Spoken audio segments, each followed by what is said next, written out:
Good morning, everybody. You are listening to K-Talk Radio, 1640 AM. This is the show, Utah Home Sweet Home. I am your host, Yoshi Shiraki, and our very special guest today is Tyler Tolbert. Tyler, thank you so much for joining me today.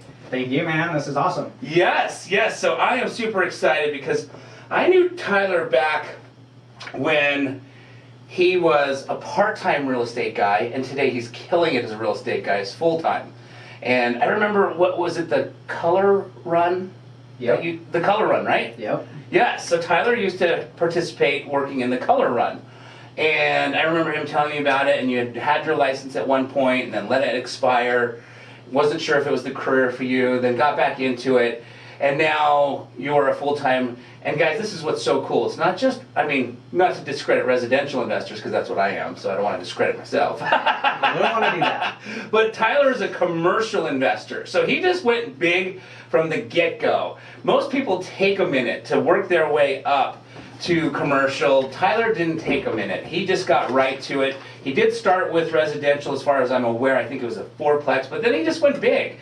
A lot of people stick around the residential area for quite some time, but not Tyler. So if you guys are thinking about, gosh, man, I want to get involved in real estate. I want to quit my 9 to 5. I want to have the flexibility and freedom to hunt half the year, because that's what I feel like Tyler does, is hunt half the year.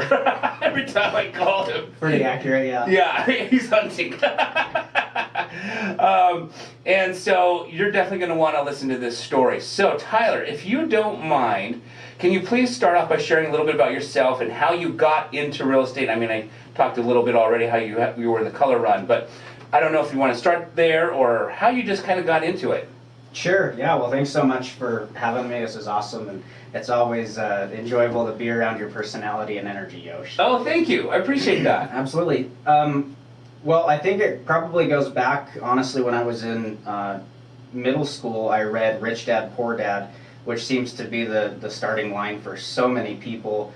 So congratulations, Robert Kiyosaki, for writing that awesome book. No kidding. But from pretty much there, I had known and felt like apartments and, at the time, storage units were where I ultimately wanted to end up. Oh. So going from there, I opened multiple small businesses through high school, did a lot of things, failed miserably, pretty much at all of them. And then I was really fortunate I read another book, and they said to seek out local RIAs. Okay. So I started going to the local RIA here is SLRIA, which is the Salt Lake Real Estate Investors Association. And from there, that was probably the single largest catalyst that got me going into real estate. Gotcha. Was the people I met there, the lessons I learned there, and ultimately the connections that That's where we met too. That's where we met. Yeah. Yep. Case in point, right? Right. Right. So many of our friends that you and I socialize with today, we met there. Yeah. A lot of them. Yeah, you're a good friend with Knapwatchers. Yes. And Knapwatchers, for those of you who know the name, but for those of you who don't know the name, he was on the Real soccer team, won the championship with Real Soccer, got traded to Portland Timbers, won it for Portland Timbers, and now he's the announcer for Portland Timbers. So. Yeah. Well, and when I had met Nat, I did not a big sports guy. He told me he was an athlete, and I said, "Oh, that's cool. What do you do?" And he says, "Oh, I play soccer." And being totally ignorant, I said, "Oh, that's awesome. For what team?" Yeah, He says, "Well, the only team you have in Utah." I said, "Fair enough." I was thinking Little League. Yeah, well, I actually, following that, I did my first wholesale deal was to Nat, and I negotiated in season tickets. Nice. Yeah, so that was the kickoff to my soccer involvement. Wow, that's cool. And Yeah. and I'm not a huge sports guy anymore. I used to be. So when I met him, I didn't follow Real Soccer at the time, and so I had no idea who he was either. And someone was friends with him, just at the RIA. I got to be friends with him, and someone was like, "Dude, do you watch Real Soccer?" And I was like, "No, why?" And they're like, "Well, that's Knapwatchers." I'm like, "Well, what does that mean?" Like, Yeah. I know it's Knapwatchers. Yeah. And they're like, "He plays for Real." I'm like, "Oh, didn't know." And then we went all the time. All the time. Yeah. Yeah, I found it was definitely easier to be enthusiastic and involved when you personally know the people. Yes. on the battlefield. Yes. After Nat left, it was kind of, Yes. my involvement was pretty diminished. I agree. Yeah, Unfortunately, because it was a lot of fun. Right, exactly. I was bummed when he got traded. Awesome. All right. Speaking of, Nat's going to be on the show sometime in November, I think. Oh, awesome. Yeah, he couldn't commit to a hard date because he's announcing for the Timbers right He's now. famous, man. Exactly. All right, so can you share how you transitioned from a 9-to-5er to real estate investor? What did that look like? Well, that's a good question. The true answer is multiple 9-to-5ers. So when I started doing real estate and started going to the RIAs, I was working at the time 3 jobs. Got it. So it was quite unbalanced at the beginning, but it allowed me kind of the work ethic and just that I wanted it bad enough, right? Yeah. So I had 3 jobs, one of which was my own business that I did on the side at nights, Okay. over at my dad's house. And then once I started going to the RIAs, I learned about the owner-occupied multi-unit. And working all of those jobs allowed me to have a little bit of a slush fund of money that I was able to use for a down payment. And Awesome. it also provided W-2 income that was documentable that I could use for qualifying purposes. Yep. And so then, again, going back to the RIA, that was just getting into the owner-occupied multi-unit game was the first step for me because the barrier of entry was so small. Gotcha. So then you now are into your owner-occupied multi-unit. Are you quitting your 9-to-5 now? Because you're living for free. Because I'm going to elaborate. Sure. You bought a 4-plex. Yes. And your 3 tenants paid you enough rent and, if I'm not mistaken, $50 extra cash flow. So you were getting paid $50 to live in a 4-plex that everybody else was buying for you, hypothetically paying for you. Really close. Yeah, that's exactly right. The three units rent covered my entire mortgage and Yes. insurance payment. There are operating expenses that don't fall into that formula, so free is a good term, but it's probably not real accurate. But it's cheaper than you're going to live anywhere else, and also be the one on the mortgage. Right, and own a 4-plex. Correct. How cool is that? And for 3.5% down on an FHA loan is the wild part. Yes. Just No crazy. kidding. Yeah. Yeah. So now you've cut your expenses. Ironically, you go from. Did you own a home before the 4-plex, or did you rent Nope. somewhere? I was your typical millennial. I lived at home with my mom. Okay. Until I bought the owner-occupied 4-plex. Nice. So now you go from living at home with mom to owning a 4-plex. That's why. See, Tyler went big, Bailey, right from the get-go. You go from your mom's to a 4-plex that your tenants are now paying the mortgage for you. At that point, how far out are you from feeling I'm going to quit my job? Yeah. So I actually gave notice the day after I signed papers. No way. Yes. So That's fast. It was, yeah, I was at my job for a reason, and at the time I actually had told my manager, I was like, dude, he was really supportive, and he's like, dude, you guys should go do all this stuff and go, Yeah. And I just said, I was like, man, here's the reality. At the time, the 4-plex was $270,000, and it sat on an acre of ground in Magna. Yeah. So it's not awesome, but those prices, to anybody that's in the real estate market today knows Yeah. that that's just incredible. Incredible. And I was making like $13 an hour at my W-2, and I just couldn't qualify for enough Yeah. to buy it. So I actually told my manager, I was like, dude, I have to get a raise so I can qualify Yeah. to buy this thing. And I wrote the offer on the 4-plex 6 times because I couldn't pay full price, so I had to just keep firing the same offer at them. I got a $2 an hour raise from my job temporarily. I qualified for the loan, I closed on the deal, and I quit my job. That's amazing. Wow. And see, and I've talked to Bailey about this because that's what I want him to do is buy an owner-occupied something, right? Duplex, triplex, fourplex. Yeah. Prices are a little higher than they were back then, but 6 times. I want to dig into that because that's a great story. Was that a bank-owned or privately owned fourplex that you offered 6 times on?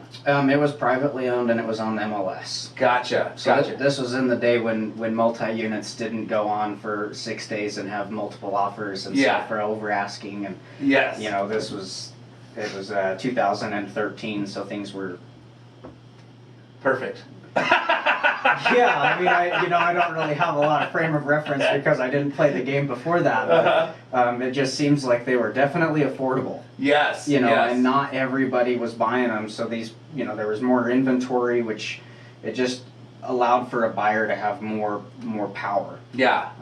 Yeah. And so this fourplex was on MLS, and it truly was the only multifamily on the market that I could qualify to buy. Was how I elected which one to pursue. Okay. So it was not a prize asset, but it turned out really, really awesome. But yeah, I wrote the same offer 6 times on that property. And I love that story because I've spoken on stage throughout the country on the topic of real estate. I've coached individuals, and I've told people before that have said, you know, I submitted an offer, it got rejected. What do I do now? And I said, well, submit another one. They're like, again? Like, why? They already rejected it once. Why? It's like, well, you never know. Time, you know, changes, you know, situations. Yeah. And so I love that you just shared that, you know, the market's not going to be this hot forever. It's going to do some type of correction, some type of who knows what it's going to do. But at some point, submitting 6 offers on the same property will be a relevant strategy again. You know what I mean? And I love that you did that because how many people wouldn't do that? 1, maybe 2, and then they're like, I'm not getting it. I'm going to move on, right? Or I'm going to give up.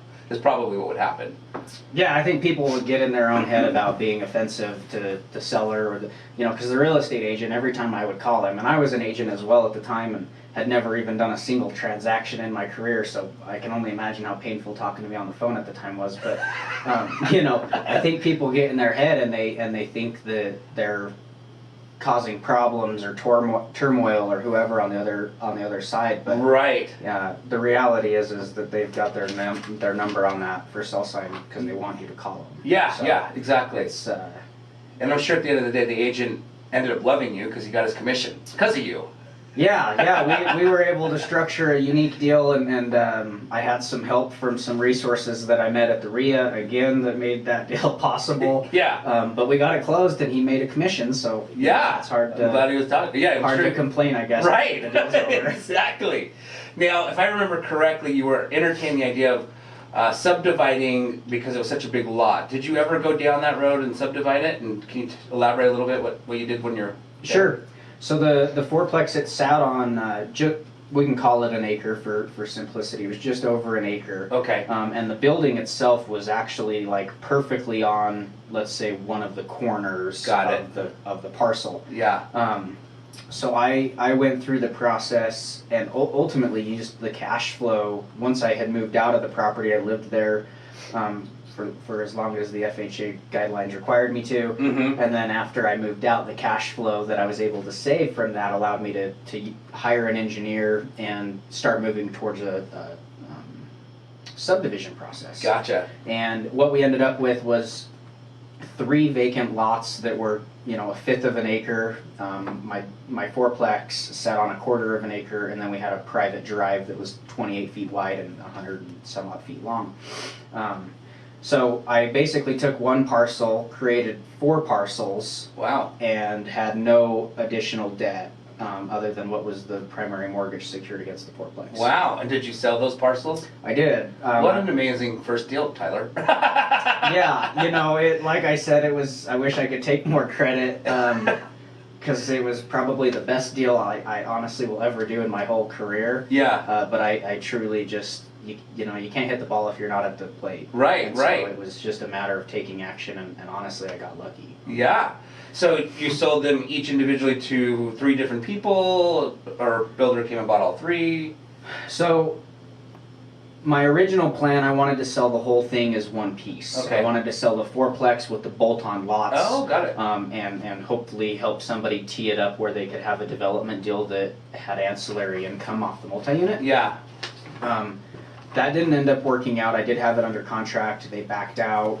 so then I elected to sell the fourplex on its own, and then I sold the 3 lots to one buyer. Gotcha. So 2 transactions, and then I ended up 1031ing both of those into separate assets. Gotcha. Very cool. Very cool. Okay, excellent. So today, what kind of real estate do you primarily focus on, and what is your favorite way to invest as far as in real estate? We're kind of already talking about how you do commercial. I know you probably, maybe, I don't know, I shouldn't say I know. Do you still do residential today, or are you strictly just commercial?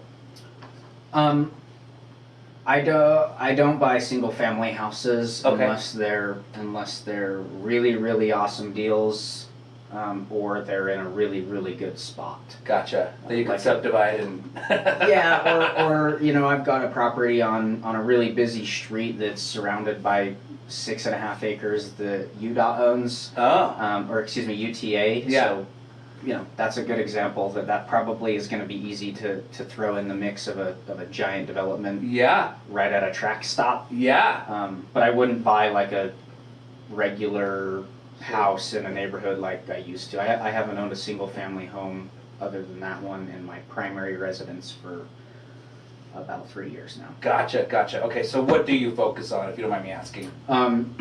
Still a residential asset, but commercially classed, so multifamily. Okay. Apartments and small to mid-scale commercial and industrial properties. Gotcha. Okay. Excellent. We're going to take a commercial break. When we come back, we've got the nightmare story, and then after the nightmare story, we're going to dissect some of these, well, not dissect, we're going to go into, these commercial properties, kind of how you started growing your portfolio, how you started, because they're more expensive than single-family homes, so this is, very interesting that you're doing these types of deals so big. One of the things that I heard you once say that I absolutely loved, and it's like something you kind of know, but then you hear someone say it and you're like, oh, I love that. That was brilliant how it was said, is you buy income.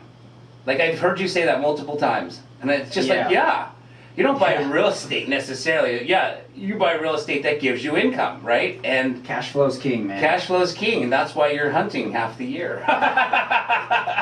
It provides options. Yeah. Excellent. All right, so we're going to take a quick commercial break. When we come back, you're definitely going to want to stay tuned. Tyler's got an interesting nightmare story that entails alcohol, accidents, drunk drivers, all of that good stuff. So stay tuned. We'll be right back.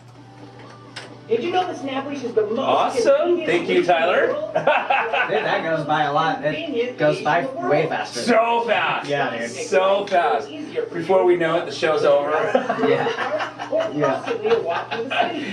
I remember when I first was writing the show, I had like pages of questions because I was like, how do you fill up the time? Yeah, how do you fill up an hour of talking? We got like this far. I was like, wow. Oh yeah, dude, and I could have just kept talking about that for probably the rest of the whole hour. Yeah. It's nuts.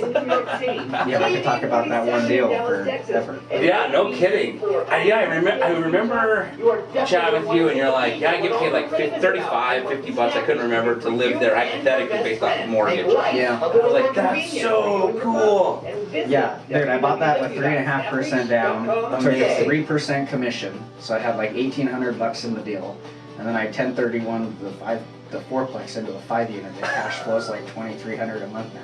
Oh, dude, that's so cool. That's so cool. Yeah, it's awesome.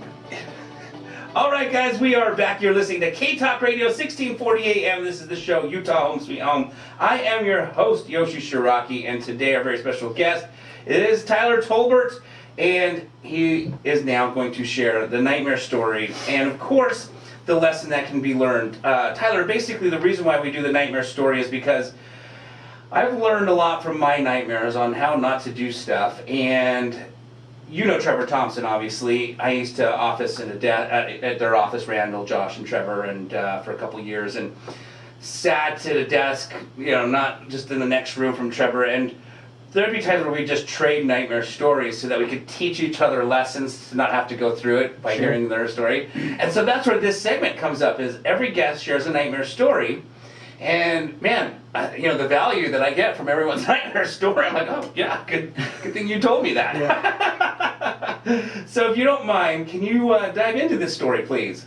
Sure. So we, following actually the owner-occupied fourplex, within the same month, I also bought who is now my wife, bought an owner-occupied duplex. And just a couple of years ago, we had moved out of that property. We were living there for quite some time, and after we had moved out, passed our portfolio off to a professional property management company, and one morning I get all of these texts. You know, it's like when you get this machine gun blast of text messages. It's like ding, ding, ding, ding, and all it says is image, image, image, image. And I can see who it's coming from, which is my property manager, and I'm thinking to myself, uh-oh. Do I open this on a Saturday morning, or do I act like I'm not in town, you know? Right. It can't just be selfies. Yeah. I was like, this is not good. No text, no wording, and no phone call. Just a plethora of photos. So I open this text thread, and all I see is the front end of this vehicle in a wall.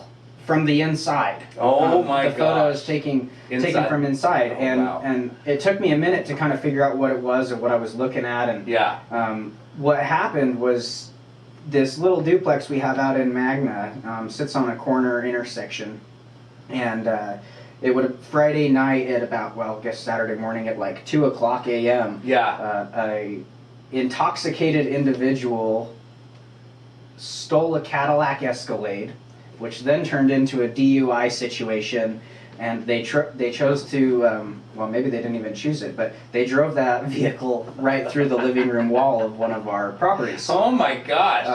So that was pretty interesting. Fortunately, nobody was hurt, probably because of the time of day that the collision happened. Yeah. But yeah, drug driver drove a stolen Cadillac right through the living room window of one of our multifamily properties in Magna. Wow. So I didn't realize it was still until now. Maybe you mentioned that before the show, but I just realized that it was not only just a drunk driver who crashed, he also stole it. Like, what happened to this guy? Or girl, I don't know who. I don't actually know that they ever found the driver. Get out of here. The vehicle was left empty as soon as the tenants got to the living room. The guy was gone. Holy cow. So there was alcohol in the vehicle. The vehicle was reported stolen.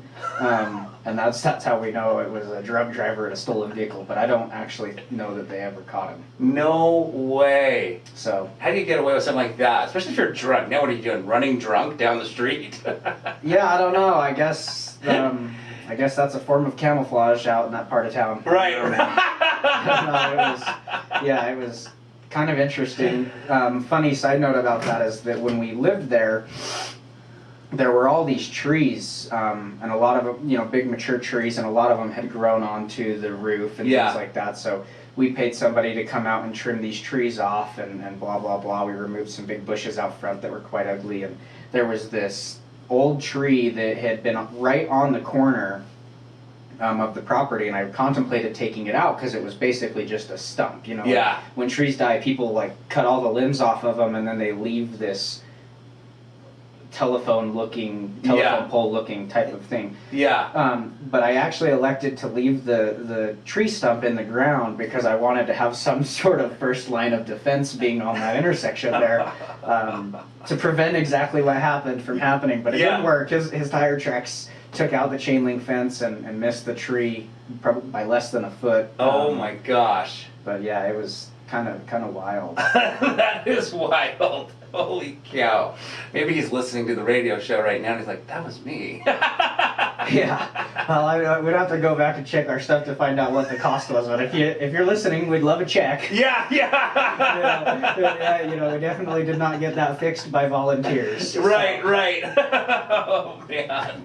Oh, geez. Okay, so you had shared with me the good lesson that was learned from that situation, that incident. Do you mind sharing with the listeners the benefits? Yeah, so I think the big thing there, and it's there's probably been a lot more horrific nightmare stories shared here, but the lesson in that is that good management and good insurance is a huge part of this game. Yeah. Management probably being, there's a lot of things that are the most important thing in real estate investing. But once you own the property, management is probably the single most important piece. Gotcha. So my lesson would be that, you know, had I been self-managing, it probably would have been a lot more intense of a situation, because I can only imagine how the phone call from the tenant to the manager went. Yes. You know, so my lesson there would just be really good management. They had it took place at like 2 or 3 in the morning. By the time I had heard about it and started receiving information was between 9 and 10 Gotcha. that morning, which was a Saturday, so I felt like that was a pretty good response, all things considered. And at that time it was, you know, they had it fully cleaned up. All of the structural walls were already all reinforced. Everything was being taken care of, and ultimately they were reaching out to me to share what had happened and also ask for insurance contact information. Gotcha. And then from there it was really, you know, more or less a story like I get to share here today. It's more like, hey, this is kind of something that happened, but it wasn't this huge painful thing, and I think that could be an experience for a lot of people, especially beginning, where you know, that could be a deterrent from continuing to invest. Absolutely, absolutely. That's definitely scary. It's so crazy because in today's day and age with the Ring doorbell, I think Amazon has a doorbell as well, or is it not Amazon? I don't know. There's a bunch of doorbells that film, right? Yeah. With all the cameras out there, it's crazy to think that like somebody can drive an SUV through a duplex, get away with it, and then there's the story where Mike Burns came in, you know Mike Burns, and his driveway was like stolen. Hypothetically. Like, how does someone rip out somebody's driveway and then hauls it away in a truck, and it's like a couple-day project, and then nobody knows who it was, no cameras caught that either. Someone stole a driveway. I'm fortunately for him, they left it clean. It was ready for the next step. It was ready to be reported. Exactly. Oh my gosh. We don't have security on those properties. It's across the street from a lot of commercial stuff, you know. But nothing. And I don't know how extensive the search was. It's kind of like just get it fixed and move on. Right. Had maybe someone been run over sitting in their living room, probably would have been a little more serious. Yeah, I would imagine so. Yeah, I would imagine that would escalate the situation quite a bit. Yes. Right. I got to imagine there's going to be a time when, which is good. I mean, like, you know, I have the Ring doorbell, and so do you have the Ring doorbell by chance? Nope. So it's an app, and then all the people in the neighborhood that have the same Ring doorbell get to communicate like on Facebook. It's a kind of a Facebook platform, right? Okay. So literally someone will go, my bike was just stolen, post, and they show the footage of the kid taking the bike, right? Because the camera caught, and it's really cool, and it'll say, oh wow, cougars in my front yard, right? And all of a sudden, cougars in the front yard, and you're like, oh wow, I'm not taking my kids outside today. That was like that honestly happened 4 weeks ago. Someone posted a cougar in my driveway, and I was like, wow. That was probably, I don't know, was it on a Ring? I had a mountain lion in my driveway a few weeks ago, and my neighbor got video of it on their patio. Really? Yeah. Wow. On their Ring. Oh my gosh. Yeah, it was on the Ring. It was one of my neighbors. So there's apparently cougars everywhere. All over the place. But it's really cool because then, you know, when something happens, you immediately post it, and then people can help you track that person down and all that stuff. That's really cool. Yeah, so I got to imagine one day there's just going to be cameras everywhere, which will be good because no one will commit crimes. At least they won't get away with it if they commit one. Yeah. Yes. Awesome. Okay, we're going to take another commercial break, and then we're going to start diving into how you were able to grow your portfolio, because here's the thing, guys. Tyler buys expensive assets. So, you know, there's always the question, how does somebody get the money? Do they raise it? Do they borrow it? Do they partner? And so we're going to dive into some of that information with Tyler and hope that you guys learn a thing or two. So stay tuned. We'll be right back. So because I have not seen your new house. Hi, I'm your Yes. So you have the mountain lion in your neighborhood. Yes. Wow. Yeah. So it's just on someone's driveway, literally the elementary school shut down because that day the elementary and the junior high actually shut down because of the cougar in the neighborhood. They were like, we don't want any little kids getting attacked by a big cat.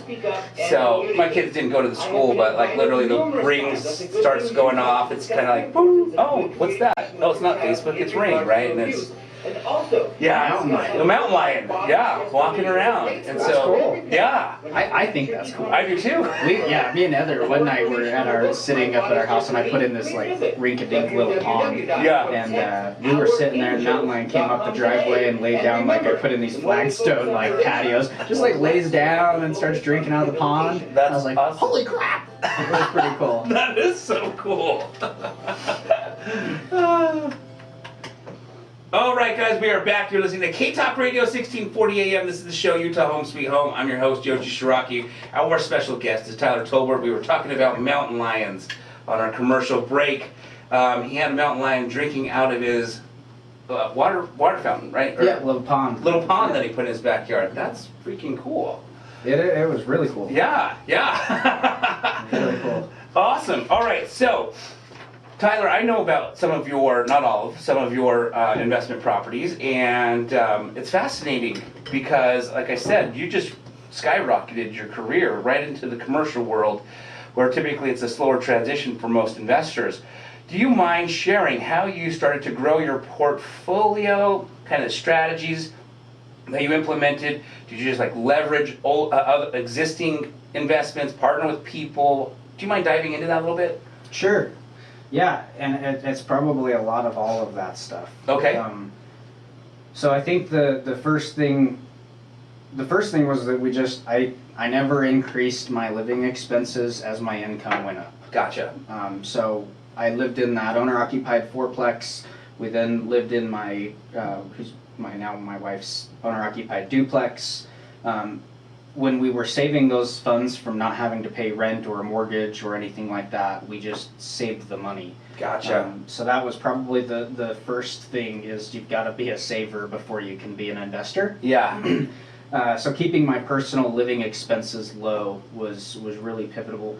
And then as we just kept saving money, and at the beginning, all of everything that we did was with personal funds. Gotcha. I actually, not a lot of people know this, but until about 18 months ago, maybe 2 years ago, I never used private money at all. Got it. Never got a hard money loan, never borrowed from my mom or my uncle or anybody. Sure. It was all just self-funded and scrimped and did things.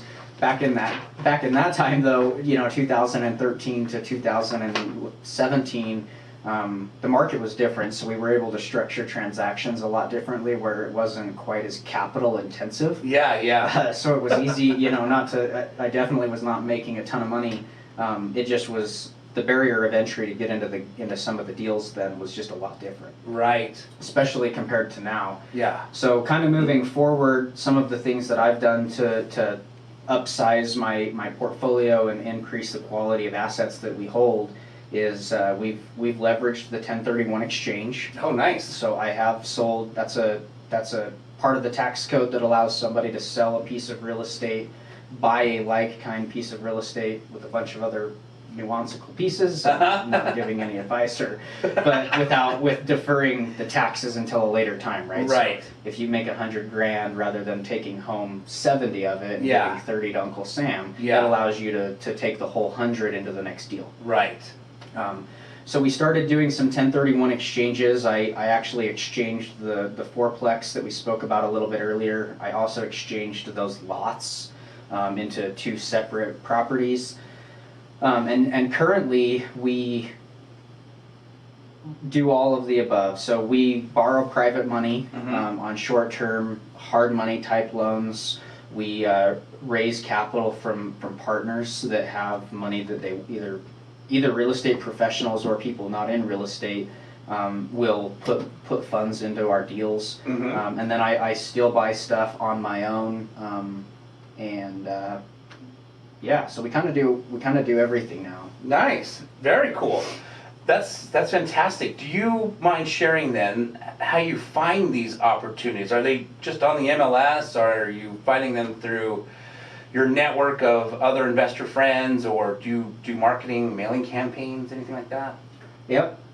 Common theme seems to be all of the above. Okay. So, you know, it's Yeah. and that's part of, I guess, being full time in this, is that you have more time to cultivate all of that stuff, right? Right. So I do send out direct mail directly to sellers. Okay.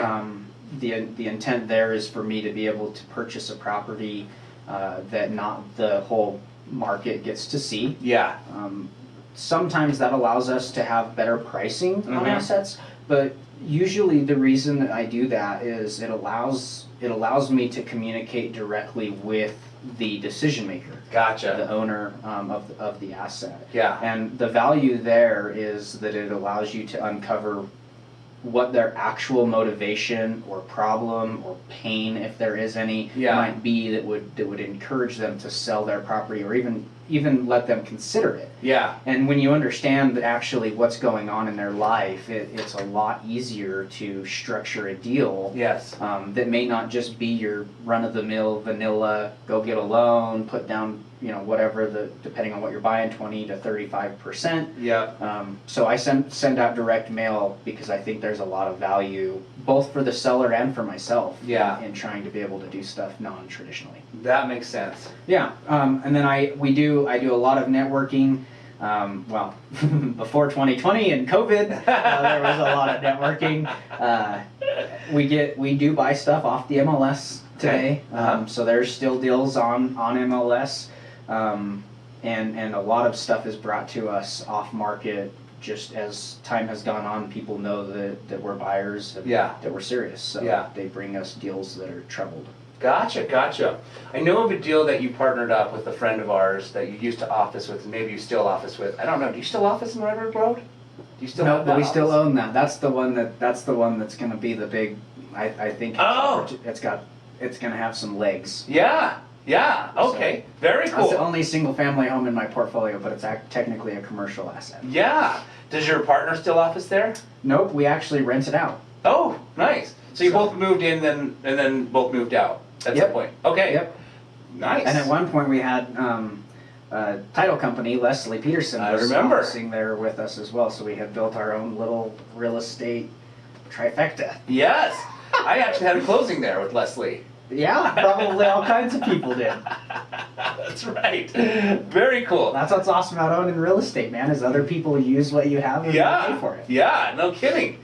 So I remember a transaction that I heard from your business partner that you guys did on wholesale, and I believe it was 2 fourplexes. I think he called it an 8plex, and then just explained it was 2 fourplexes that came through your marketing, and then you guys wholesaled it. Yep. Do you mind sharing what made you, or makes you in general, decide if you are going to, knowing that you like 8plexes, big assets, what made you decide to wholesale that versus keep that, if you don't mind me asking?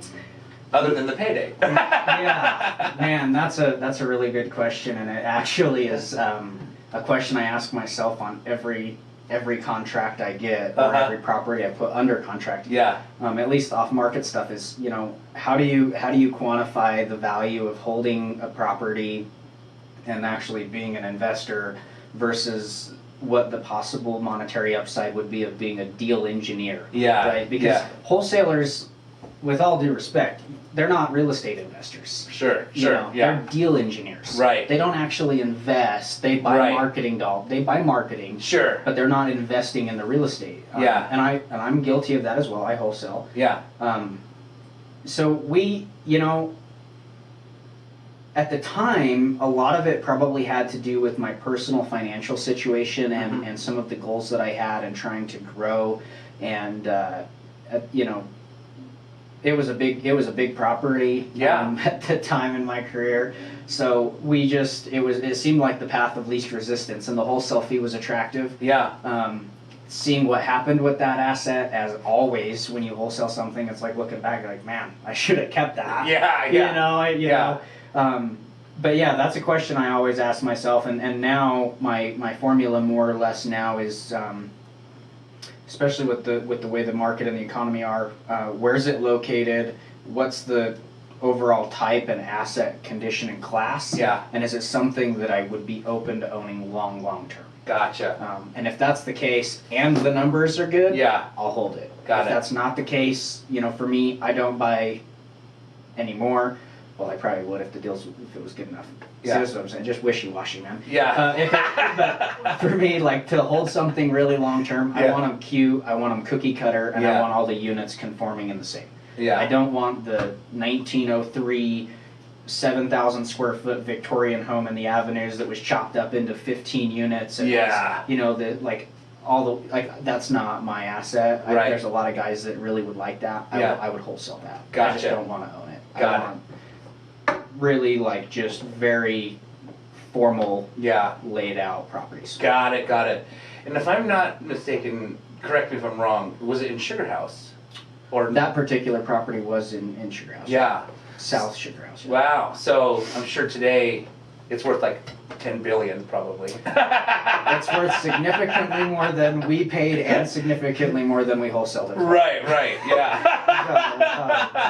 But so is the situation with everything that got wholesaled 2 Right, years ago. right. So true. If only you had a crystal ball. Yes, exactly. And for those listeners who don't know Salt Lake area very well, Sugar House is a very highly desirable area in Salt Lake City, and so that's why we're kind of just joking around on like it's worth definitely significantly more today than probably back then. Yeah. Um, Well, and one thing too that's challenging about that is you never know where the market's going, and so Yeah. on some of those prestigious assets, it's like how much of a compressed return are you willing to accept because it's a prestigious asset, Right. versus if you go play in a different geographical location, you can probably get way better returns, but Yeah. you may not have as attractive of properties. Right. So it's kind of just this happy medium and Yeah. kind of knowing what you're trying to accomplish and Yeah. things like that. So true and so important. Totally. Okay, very cool. So, what does the average day now of a full-time real estate investor named Tyler Tolbert look like? Because I have an idea of your day, which every time we talk seems to be hunting. So, you get to play a lot. I feel like you play a lot, which is great. I think we had a conversation once. There was a few of us at a table. I can't remember if it was at his house. I just visualized seeing you, Matt, I think Jeff Brailio was there, myself, and we were just masterminding, and a couple other people who I can't remember. And I remember being at a table. I can't remember if we were like at Tsunami or at Matt's house. Probably one of those two places. Makes the most sense. We've been at many of those places amongst each other. Frequently. Yeah, frequently. And we have friends out there who their goal is to accumulate as many assets as they possibly can, because it's now a game and each asset is basically a scorecard. It's points, right? Absolutely. And then there were me and you at the table who both said, no, we don't want to necessarily work forever. Like, we want to get to a point where we have enough income that comes in that we're not having to go out there, because we'd rather, in your case, hunt. For me, I have other passions outside of real estate. We'd rather go do this stuff. So the real estate's a great way to feed that stuff. Do you still feel the same, or do you feel that, yeah, I'm on the page of Matt now where I just want to have 1 million doors and, because it's a fun game of scorecard? Both. Both, okay. So real estate is definitely not. Real estate for me is a means to an end. Okay. It always has been a way for me ultimately to provide a lifestyle, not for myself, but more so for my family. Okay. I do have a little girl. She's almost 2.5, almost 3. I spend a significant amount of time with her. Yeah. Like a lot of time. Yeah. With her, Yeah. And I think that. So my everyday for me is pretty much largely filled with being a dad, which I think is awesome. And I take call, yeah, dude, and I take calls, and we structure deals and all of that stuff, and I still send out marketing and raise capital. And especially with COVID now, a lot of that's happening from home. Yeah. So, you know, if I'm not directly in the grind of doing something work related, I'm spending time with my little girl. And then outside of that, I do spend a very significant amount of time in the outdoors. Yes. I'm a very avid outdoorsman. Yes. So yeah, it's I'll continue to buy properties. I'll continue to upgrade properties. I definitely am not where I want to be. You know, I'm 30 years old, so Yeah. I've got a lot of, well, I hope I have a lot of runway ahead of me still. Yeah. But it's not, there's just things other than work that are way more important to me that, you know, I worked really hard from when I was a sophomore in high school until I was 28 years old, or whenever whenever my wife had our baby. Yeah. 28.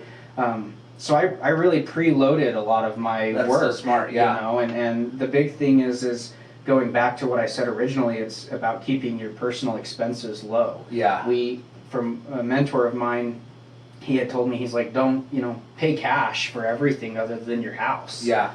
And a lot of people have a different perspective on that, especially in the real estate game. It's, you know, leverage. It's a very powerful tool. But when it comes to personal stuff, I don't have any of that. I keep Right. my personal expenses low, so that's why the real estate I have now, which is probably modest relative, allows me a lot of freedom, is because I don't drive Teslas, and you know, I'd love to, and I will. Sure. I will one day. Don't you worry. Yeah.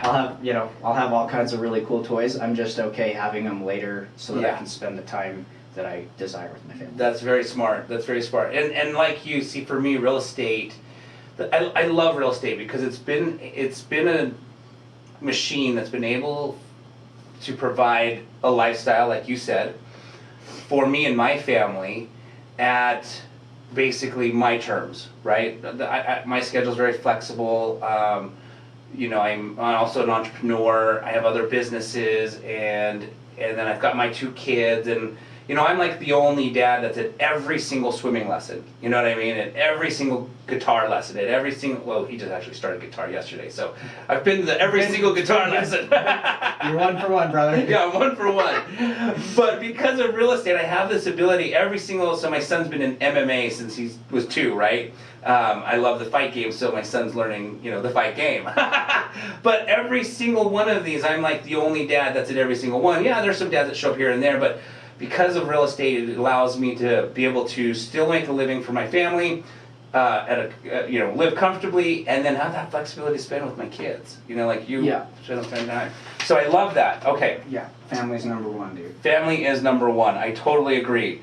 All right. So, do you have a sandbox that you play in? Is it strictly just Salt Lake City? Is it anywhere in Utah? Is it outside of the state?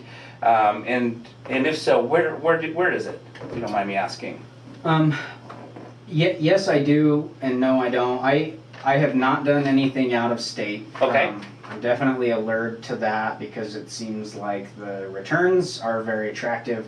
I'm a pretty conservative player, so never done anything out of state, and my almost 100% of everything I look at and am interested in, which largely just goes to how smart I am, which is not very smart.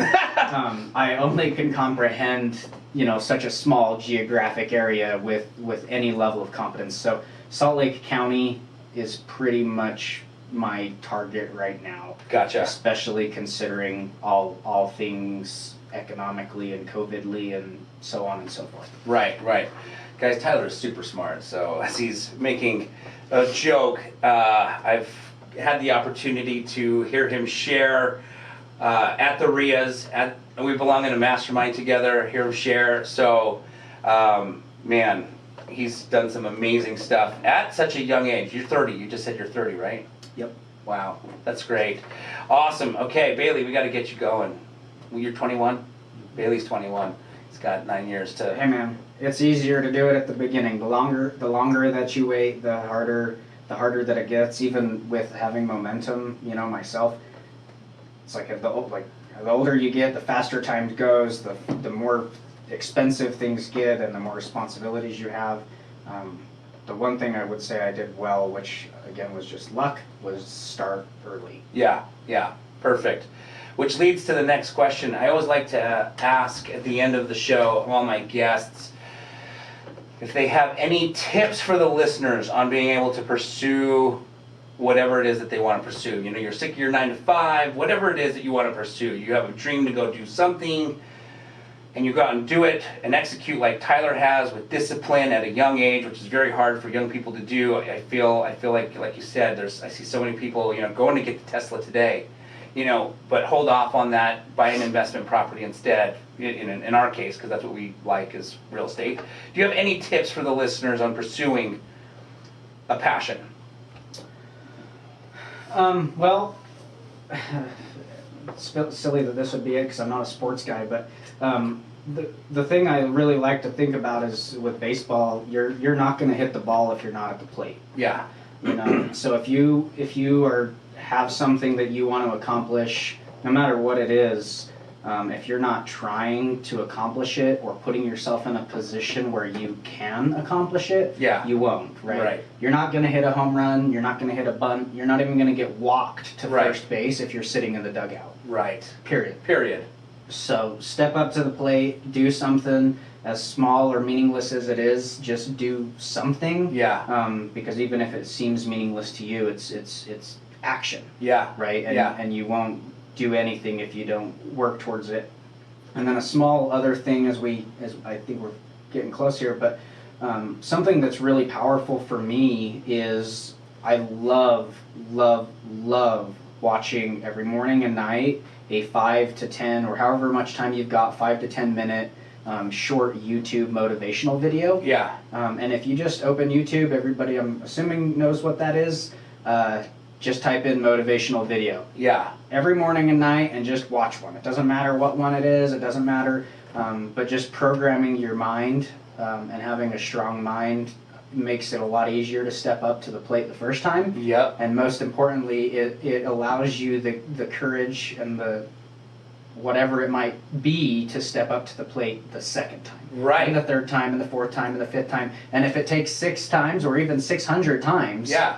I just believe that if you keep your mind sharp and you keep feeding yourself good content, it makes it easier to be persistent. I totally agree. And what I love about that is, yes, you might strike out. And if you do, who cares? You go back to the dugout and you come back out. And like you said, it might be the 600th time, but every time you strike out, you'll have learned something new with each pitch, the direction it comes, the spin that it has. I mean, like you said, if you're keeping your mind sharp, paying attention, and learning from your lessons, then eventually you're going to hit that ball.